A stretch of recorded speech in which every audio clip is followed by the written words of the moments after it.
दुनिया के कई देश ईरान और इजरायल के बीच बढ़ते तनाव पर खुलकर बोल चुके हैं। लेकिन भारत चुप क्यों है?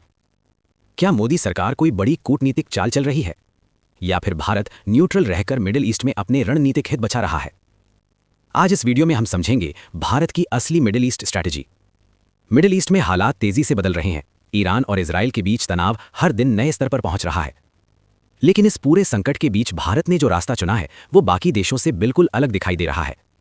कई देशों ने खुलकर बयान दिए, किसी ने ईरान की आलोचना की तो किसी ने इजरायल का समर्थन किया। लेकिन भारत ने कुछ और किया।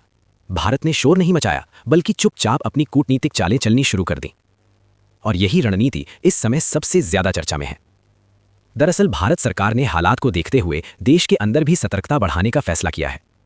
सूत्रों के मुताबिक केंद्रीय गृह मंत्रालय ने सभी राज्यों और केंद्र शासित प्रदेशों को निर्देश जारी किए हैं कि अंतर्राष्ट्रीय हालात को देखते हुए अतिरिक्त सतर्कता रखी जाए। खास तौर पर उन गतिविधियों पर नजर रखने को कहा गया है जिनसे धार्मिक या सामुदायिक तनाव भड़क सकता है। निर्देश साफ हैं, अगर किसी बयान या कार्यक्रम से सार्वजनिक शांति को खतरा हो सकता है तो समय रहते कार्रवाई की जाए। सरकार का मकसद साफ है, अफवाह, उकसावे और हिंसा को शुरुआत में ही रोक देना। इसके साथ ही देश के भीतर मौजूद संवेदनशील जगहों की सुरक्षा भी बढ़ाई गई है। खास तौर पर अमेरिका और इजरायल से जुड़े दूतावासों, कॉन्सुलेट और अन्य प्रतिष्ठानों की सुरक्षा को लेकर अतिरिक्त सावधानी बरती जा रही है। हाल ही में कुछ देशों में विदेशी दूतावासों के बाहर उग्र प्रदर्शन देखने को मिले थे। भारत उन घटनाओं से सबक लेते हुए पहले से तैयारी कर रहा है। सरकार का रुख साफ है, शांतिपूर्ण विरोध लोकतंत्र का हिस्सा है, लेकिन हिंसा किसी भी कीमत पर स्वीकार नहीं होगी। यानी जहां मिडिल ईस्ट में मिसाइलें चल रही हैं, वहीं भारत के अंदर कानून व्यवस्था को लेकर पूरी मशीनरी सतर्क हो चुकी है। लेकिन इसी बीच एक और दिलचस्प कूटनीतिक गतिविधि सामने आती है। प्रधानमंत्री नरेंद्र मोदी ने सीधे पश्चिम एशिया के महत्वपूर्ण नेताओं से संपर्क साधा। सबसे पहले बातचीत हुई मोहम्मद बिन जायद अल नहयान से।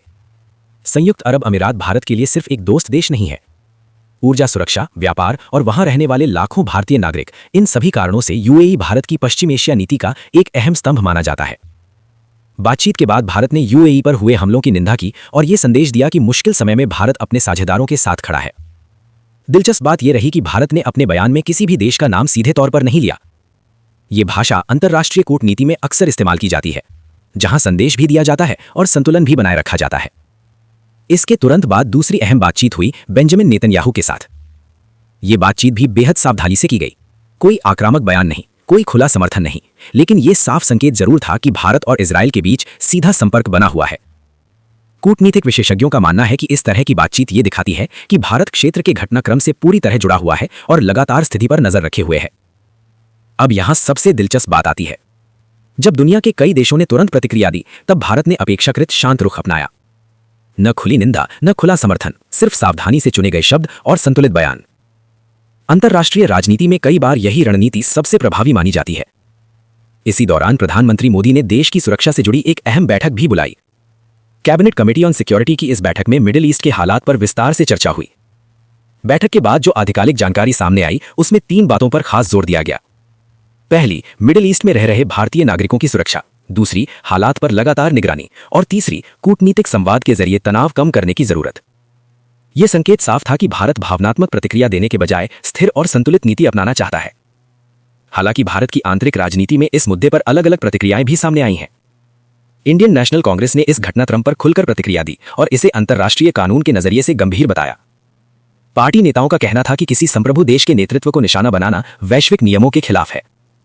लेकिन कुछ विश्लेषकों का मानना है कि भारत की विदेश नीति सिर्फ नैतिक बयानबाजी पर आधारित नहीं हो सकती, क्योंकि वास्तविक दुनिया में देशों के फैसले अक्सर राष्ट्रीय हितों को ध्यान में रखकर लिए जाते हैं। और यही वो जगह है जहां भारत का मौजूदा रुख समझ में आता है। भारत के लिए मिडिल ईस्ट सिर्फ एक भू राजनीतिक क्षेत्र नहीं है, यह ऊर्जा सुरक्षा का बड़ा स्रोत है। यहां लाखों भारतीय काम करते हैं और यहां भारत के कई रणनीतिक प्रोजेक्ट भी जुड़े हुए हैं। उदाहरण के लिए चाबहार पोर्ट, जिसे भारत क्षेत्रीय व्यापार के लिए महत्वपूर्ण मानता है। लेकिन दूसरी तरफ यह भी सच है कि अतीत में ईरान के कुछ नेताओं ने भारत के आंतरिक मुद्दों पर टिप्पणी की है। यानी दोनों देशों के रिश्ते पूरी तरह सरल नहीं रहे। इन्हीं जटिल समीकरणों के बीच भारत इस समय संतुलन साधने की कोशिश कर रहा है। न पूरी तरह किसी एक पक्ष में खड़ा होना और न ही अपने रणनीतिक हितों को जोखिम में डालना। अंतर्राष्ट्रीय राजनीति का एक पुराना सिद्धांत है, स्थायी दोस्त या दुश्मन नहीं होते, स्थायी होते हैं सिर्फ राष्ट्रीय हित।